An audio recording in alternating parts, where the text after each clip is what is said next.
जी हां दोस्तों, बड़ी खबर निकलकर सामने आ रही है। परमाणु समझौते पर चल रही बातचीत के बीच ईरान की परमाणु फैसिलिटी को इजरायली प्रधानमंत्री ने उड़ाने की दी धमकी, तो वहीं इजरायल से उठी आवाज कि ईरान पर हमले की गलती न करे इजरायल, वरना ईरान हिजबुल्लाह मिसाइलों की कर देंगे बारिश। क्या है पूरा मामला, इस वीडियो में हम आपको बताएंगे। वहीं अगली खबर में आपको बताएंगे युद्ध या शांति, यूक्रेन को लेकर जिनेवा में आमने सामने रूस और अमेरिका।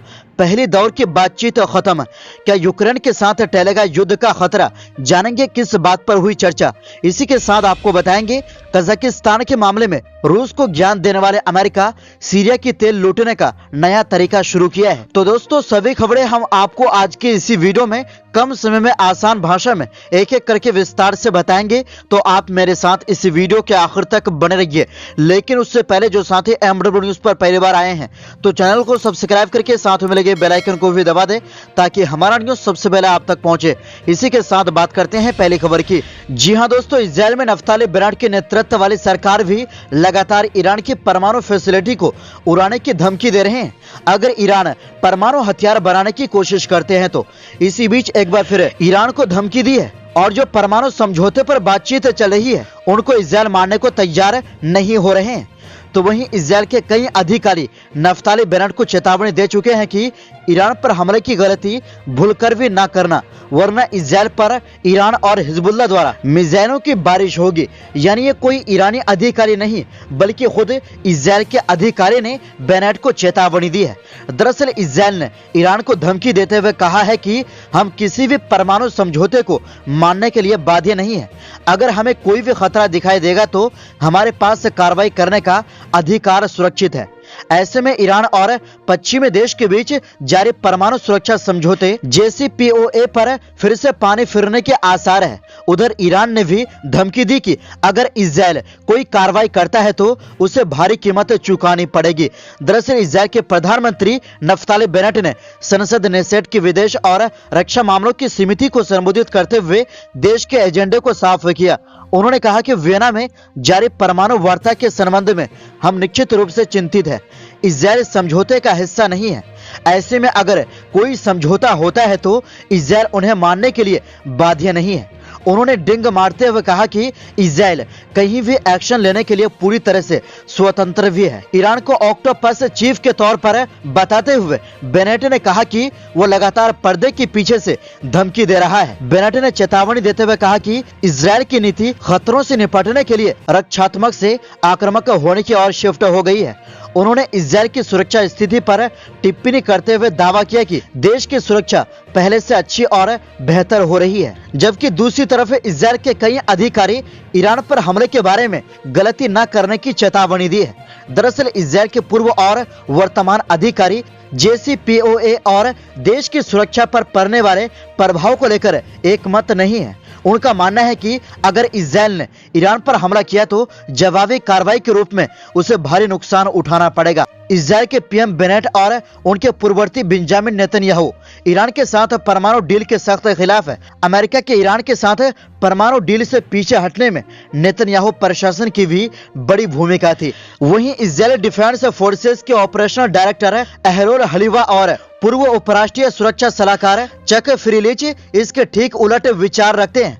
उन्होंने इसे तेल अवीव के लिए सबसे बुरे विकल्पों में सर्वोत्तम के रूप में चित्रित किया है। फ्रीलिच ने एक इंटरव्यू में चेतावनी दी कि किसी भी इजरायली आक्रमण के प्रतिरोध में ईरान और हिजबुल्लाह द्वारा तेल अवीव के खिलाफ बड़े पैमाने पर मिसाइल हमले कर सकते हैं। यही नहीं, इजरायल के कई अन्य अधिकारियों ने भी ये कह चुके हैं कि ईरान पर हमला बेहद कठिन है। खुद मोसाद के पूर्व प्रमुखों ने भी इसका खुलासा किया है।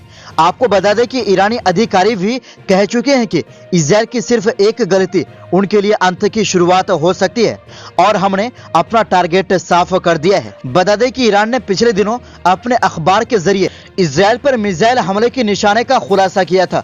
इसी के साथ आपको बता दें कि जी हां दोस्तों, रूस और अमेरिका के राजनयिकों ने जिनेवा में सोमवार को मुलाकात की। दोनों पक्षों के बीच ये मुलाकात तब हुई है जब यूक्रेन पर रूस द्वारा हमला किए जाने का खतरा पैदा हो गया है। हालांकि कई जानकारों का कहना है कि ऐसी वार्ता से किसी हल के निकलने में उम्मीद बहुत कम है। इस समय करीब 1 लाख रूसी सैनिक यूक्रेन की सीमा पर भारी हथियारों के साथ तैनात है। अमेरिका समेत कई यूरोपीय देशों को डर है कि कहीं रूस यूक्रेन पर हमला न कर दे। इस बैठक में क्रेमलिन के व्यापक सुरक्षा मांगों पर चर्चा की गई। रूस द्वारा यूक्रेन पर हमला किए जाने के डर ने शीत युद्ध के बाद मॉस्को वाशिंगटन के बीच का सबसे खराब तनाव पैदा किया है।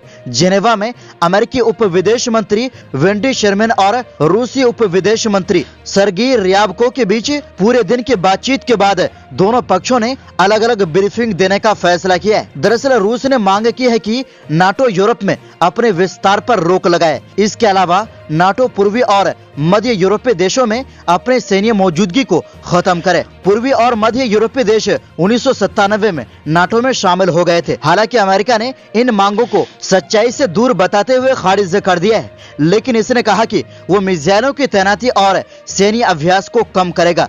रूस को टेंशन है कि अगर यूक्रेन नाटो का हिस्सा बन गया और मॉस्को ने कीव पर हमला किया तो गठबंधन के देश उस पर हमला कर सकते हैं। इससे तीसरे विश्व युद्ध का खतरा पैदा हो गया है। बता दें कि अमेरिका और रूस के बीच जेनेवा में इस हफ्ते 3 बार बैठक होने वाली है। वीकेंड पर अमेरिकी विदेश मंत्री एंटनी ब्लिंकन ने बैठकों से किसी भी तत्काल सफलता की संभावना को नकार दिया था। इसी के साथ आपको बता दें कि जी हां दोस्तों, अमेरिका कजाकिस्तान को लेकर तो राजनीतिक खूब कर रहे हैं कि रूस कजाकिस्तान में अपने सैनिक भेज दिया है, जिसे अब बाहर निकालना बहुत मुश्किल हो जाएगा।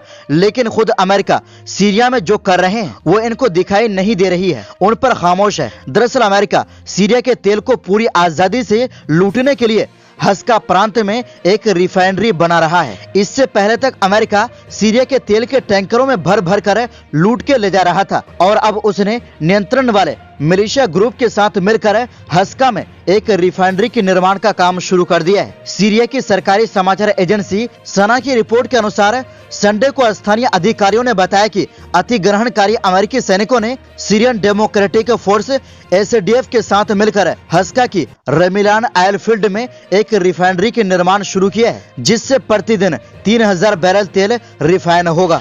स्थानीय सूत्रों के अनुसार इस रिफाइनरी का निर्माण पूरा होने पर आने वाले सप्ताह में अमेरिकी सैनिकों के हाथों पूर्वी सीरिया में बड़े पैमाने पर तेल की लूटमार शुरू हो जाएगी। अमेरिका की इस कार्रवाई से सीरिया में उसकी उपस्थिति के पीछे उसके इरादे और भी स्पष्ट हो गए हैं। इससे पहले सप्ताह को अमेरिकी सैनिक कुछ ट्रकों और 79 टैंकरों के साथ, जिन पर सीरिया से लूट गया तेल लदा हुआ था, उत्तरी इराक में दाखिल हुआ।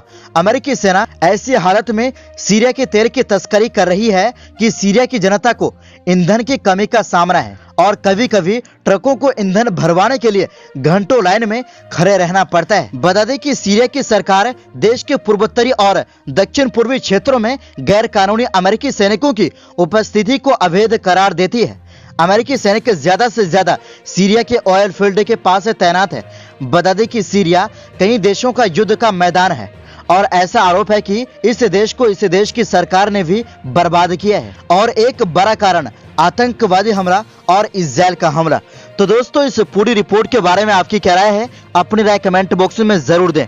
इस वीडियो में बस इतना ही। फिर मिलते हैं ताजा तरीन खबरों के साथ। तब तक देखते रहिए MW न्यूज।